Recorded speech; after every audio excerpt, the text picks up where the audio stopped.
Hey, this is Casey Rivers, March 17th, 2011, and this is the Read Out Loud of my I Want to Be a Hero.t35.com article, Dave. I always tell my friends he's like the coolest guy ever for no reason. I'm not sure why, maybe because I don't entirely know my own reason for thinking that.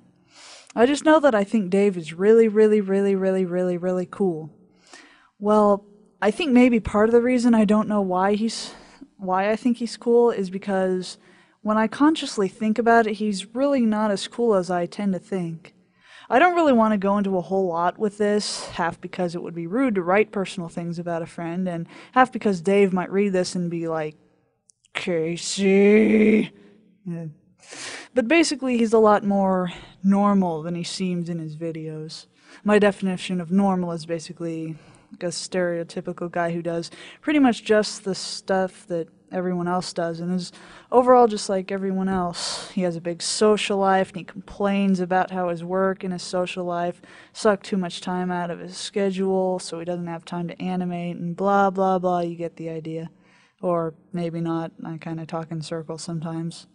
At least that's what he says to me. My favorite video of Dave's is his one called What's Happening, which will be linked in the description.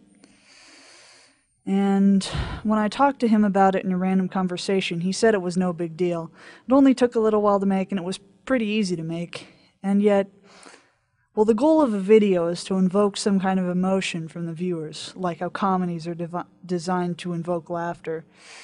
And every time I watch this, I'm completely blown away. My eyes grow so bright with dreams I can barely see, and I swear I can do anything. I feel like I want to take on the world, to fight back against darkness. I feel as if I could leap from a cliff and soar through the air of my own will, which I don't try because I'm not stupid, but you get the picture. I think, even though I've never for sure heard him admit anything, he's really a lot like the kind of heroic figures I look up to. He has dreams too big not to go for with everything he has. Even if he says his work and social life suck the time out of his day, he still finds some extra time and channels it into his animations. I know this because he still uploads amazing videos. Videos don't get done from doing nothing. Believe me, I know from experience.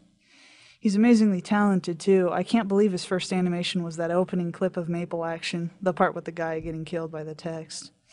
My first animation was H&R Talk Show, which will be linked in the description as well. Go pause this and watch it. Give me a break. I was like 12. Anyway, he's just generally awesome. I still don't entirely understand how I managed to become friends with him. Well, I PM'd him and asked if he'd voice in Manji's Vacation after he ended up liking No Shirt, No Shoes, No Service, and one thing led to another, and blah blah blah, you get the idea. But I'm really honored to be friends with a guy like him, even though he spends a lot of his time partying and drinking and smoking, and by the way, that's a terrible message to send to bright-eyed innocents like me. He just generates this overall feeling of heroicness. Unlike me, who has to make up words to complete a sentence. I mean, even his name is cool, seriously. I'm honored to have a friend like Dave. And Dave, if you're reading this,